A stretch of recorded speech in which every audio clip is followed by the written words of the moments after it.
Welcome to Mike's Real Estate Podcast. I'm here with Ethan Frelly. He is the lead buyer's agent on our team.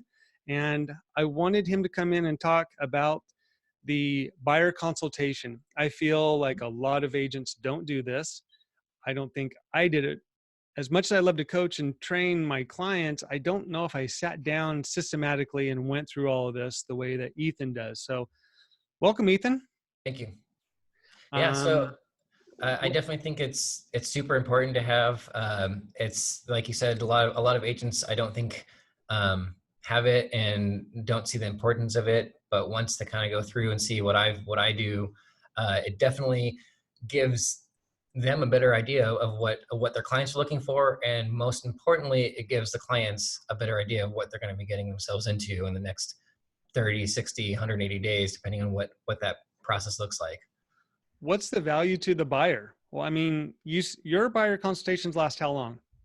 So I tell people 30 to 45 minutes, sometimes an hour, just depending on questions. Usually at about 45 minutes, questions are over. Yeah. What's the value to the buyers? Why do they, and especially if they just met you at an open house or whatever, how do you show them the value to sit down with you and when the internet's there? Yeah. So the internet doesn't have all the answers, and that's for sure. Especially when looking for specifics for Oregon in general. I find that it's kind of hard to find specific information on Oregon purchasing. So specifically, the benefit to the buyer is absolute number one, is that I'm showing them and going through the sales agreement.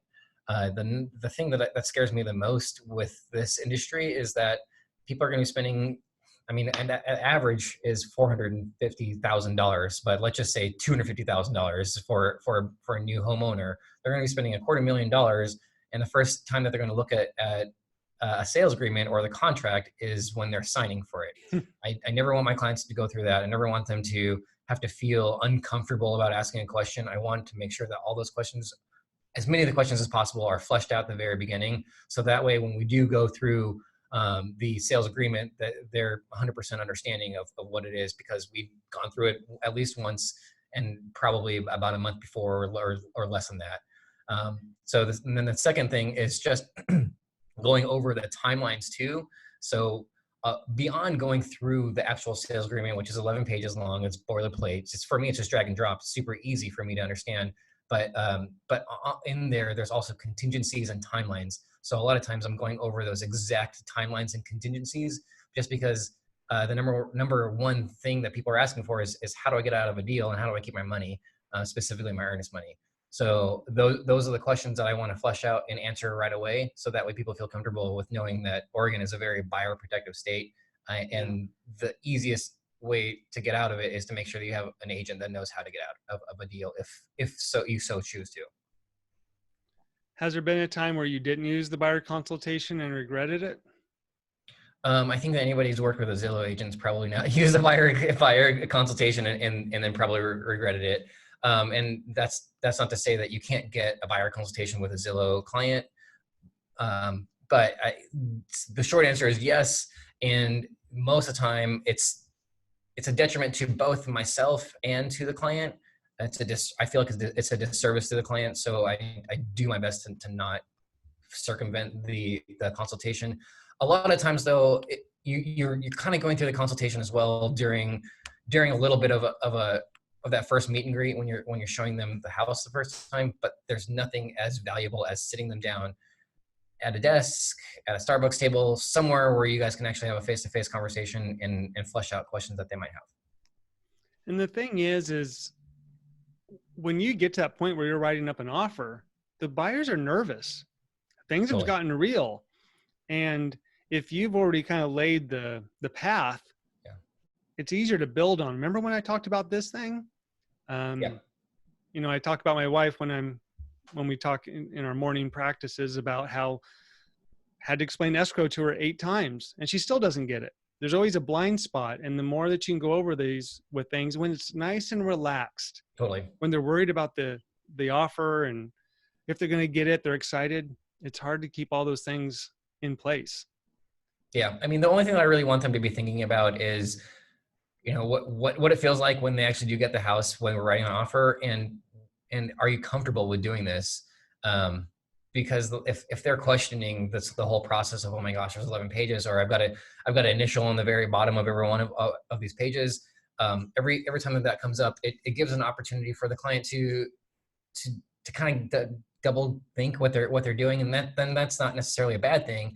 It's just that it's a very emotional process, and if you can take a little bit of emotion out of it from the very beginning, it makes it easier for them to look at it as a business decision as well, which is, I mean, ultimately it is what it is. What's the first thing you bring up in a buyer consultation? First thing I always bring up is welcoming them, of course. But the question that I always ask them is, what are your myths and legends that you know or think about for real estate? And once again, it's more about fleshing out what questions they have. If they do have this grandiose idea of coming in with $20,000 or 20% down for a down payment, that's the easiest thing to kind of combat, as far as most people look at that as a gateway to stopping themselves from getting into real estate. Well, I don't have enough money. I'm never going to come down with 20% down. Well, 20% down on a $400,000 house is a lot of money. I don't have that much money, and I don't know many people that do. So finding out what that real myth is, finding out what their hesitations are, and then giving them permission to have those. It's okay. And then also giving them permission to continuously ask me the same question, because as you had mentioned, we can explain this 3, 4, 5, 6 different times. But it's just not it's not their industry. It's our industry. So I constantly remind people it's okay to ask me multiple questions at the same time. And I like asking that right off the bat, because there's plenty of things that they may know, and at least you know the foundation of where to build on or where to tear down, to go, well, it's not exactly like that. Yeah. And if someone is, bought a house 10, 15 years ago, there's some things that may be different, and going through the process or reminding them because they don't remember it quite the way it was. So then what do you do after that? So a lot of times then at that point, I'm now asking the 20 to 30 to 40 questions that I'm possibly asking as many possible questions up front, so that way I can figure out what they're looking for. I can better serve them. And in that way, I'm not asking them questions all the way down the process, because I completely understand them. So the asking questions can be a little bit tedious to me and to them. But once I explain to them that I'm asking a lot of questions now, so that way I can better serve you, more than welcome to answer all my questions. Is this about the homes that they want, or what are these questions? It's a lot. It's a lot. So one, I'm asking how does it changes their life? I mean, what does this mean to them? For me, that makes a big deal to me, because I really want to know how I'm helping this person. I mean, yes, I get paid to do this, but I also enjoy helping people. So understanding that and really making it not only their mission, but my mission, that way we're working together. It makes it feel better. I mean, and that way I understand what this actually does mean to them. But then of course, what size you're looking for, what bedrooms, bathrooms, location. I usually ask them what they're approved up to and what they want to spend, because those are usually two specifically different, largely different numbers. So feeling comfortable with knowing that I understand everything as much as I can, helps both ends easily. So let's talk about that for a moment, where there's what they're qualified for and what they're comfortable with. Yeah. A lot of agents are like, go for the most. What's your take on that? So I don't necessarily love selling out of my own pocket, but I think that most people are responsible and don't necessarily want to go to the max unless they absolutely are. It's the very last home that they're going to buy, and they know that that's going to stay with them forever and ever. Excuse me. And so knowing that, and like I said, trying not to sell out of my own pocket. I give them the permission to tell me that I don't want to go to my max, because why? I mean, it's smarter. If we can find something that's well below your means, then let's do that. And let's make sure that you can be happy. And in 5 to 7 years, maybe you can get another home that's going to be more along your means. But who knows? Do you talk to people about some of those costs that people don't expect when they move in? Yeah, I mean, for the most part, I'm letting people know the upfront costs. Definitely the upfront costs of your inspections are things that people don't necessarily expect. And then also A lot of times banks will require that you give a credit card before they order the appraisal. So sometimes that feels like an out-of-pocket cost, but it's not. And then also just knowing that there's going to be some bank fees and title fees and closing costs are really, really important for people to know. There's a cost to getting a loan. A lot of times people are coming in with as low as 3%, 5%. So when you're getting your loan 97% funded, 95% funded, there's going to be a cost associated with doing business with the bank that's going to give you $250,000, $450,000 just to get into this house. So I mean, letting people understand that it's really, really easy to get into a house. It's very buyer protective, but it's definitely not free. I think you started to go here as well, and I interrupted you, but talking about asking a lot of questions so you can find out what they need so you don't have to show too many homes. And this was a huge mistake I made when I was new because it's my personality. I think I wanted to know everything. Yeah. So if talk about learning more so you don't have to show as many homes. I think that we've all gone through that. And if you haven't gone through it, you might go through it. So I just spoke with one of my first clients from 5 years ago, where we ended up showing them 88 homes over the course of about 9 months. They looked at the online counter was about 300 plus homes online. So they were very, very well versed in what they wanted. It's just that once they actually saw it, it was hard for them to nail it down. So speaking about that, I just met with them a couple of weeks ago, and I told them that I'm a completely different agent, and that I wouldn't put them through that again. And I took responsibility for that, just because I felt like I was showing them too many homes, this choice paradox of so many different options, and what do we do? And plus the fact that during that time of the market, we'd see something and it would get sold right away. So always just having something new in the market for them to look at was very exciting for them too. But going back to, this was probably not the best use of their time. It was definitely not the best use of my time. And it was, one, because I didn't do a buyer consultation. I didn't ask the questions. And two, because I was a new agent and I was excited to see homes. And I didn't think it was a big issue until like 40 or 50 homes into it. And I was like, man, this is just not happening. And like I said, it was because I didn't ask the right questions to get the right answers to really nail down exactly what these two ladies were looking for.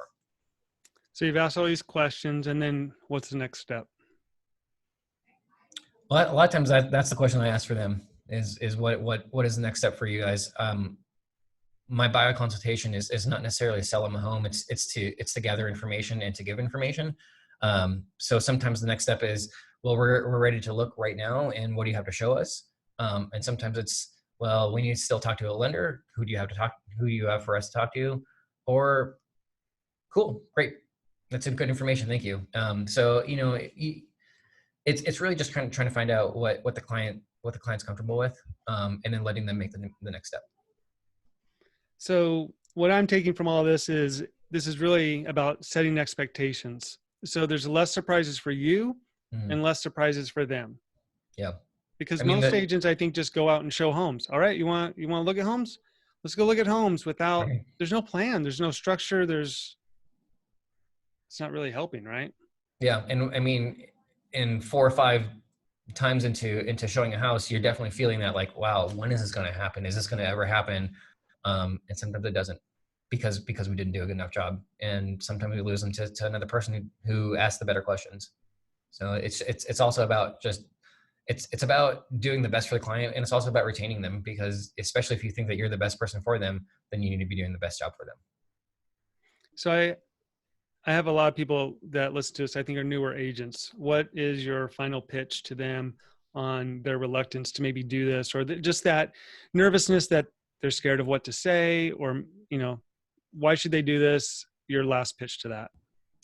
Well, 2 things. 1, script practice. Don't practice on clients. Cause if you're not practicing with somebody else like you or me or whatever, then you are practicing on somebody out there, and they're going to feel it, and it's going to make all of us in our industry look bad. So that's one thing. That's one way to make everyone look good, is to script practice and feel comfortable with the questions you're going to ask, because you're going to ask the same questions to every person.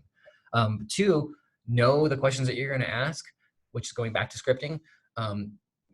everyone has this, there's probably about 6 major objections out there, and there's probably about 6 major reasons why people are going to look to buy a house. So just knowing that if you can let them tell you what it is and not tell them what it is, it's going to be very, very much more a harmonious relationship. And then 3, just don't forego it. If you do have to forego it because it's somebody that just really, really wants to see a house, set up a time for immediately after, or go to a vacant house and have it there, but have like a long version of it and have a very short version of it, just so that way you can kind of go back and forth. But that is going, once again, goes back to scripting. So I mean, script at the end of the day, but just know what you're going to say, and then don't sell yourself short, don't sell your client short by not doing it. I like what you said, and essentially this is what a professional would do.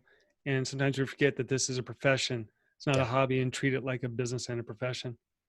I mean, there's some people that do, and too many. And I don't think it's going to necessarily turn out for the best for the clients, but I would say that for clients that are watching too, just make sure that you're asking about production and make sure you feel comfortable with the team that the people that you're working with are on. Just because that also goes back to just the service and the expectation that you're going to get from the type of work you're going to get. So for anyone who's listening to the podcast, how can they find you, and what areas do you work? Yeah, thank you. So yeah, you can find me at ethan.beltranproperties.com or ethan@beltranproperties.com. My phone number is 503-218-3838. So you can easily find me at Ethan Frelly, Tigard Real Estate. If you were to Google that, I'm all over the website there. I'm also part of the Chamber of Commerce in Tigard. So very easily find me. And then also on Facebook. I think it's Mr. Ethan Frelly on Facebook. Awesome, Ethan. Thanks for playing along, and hopefully people got some good stuff out of this. Great, thanks. See ya.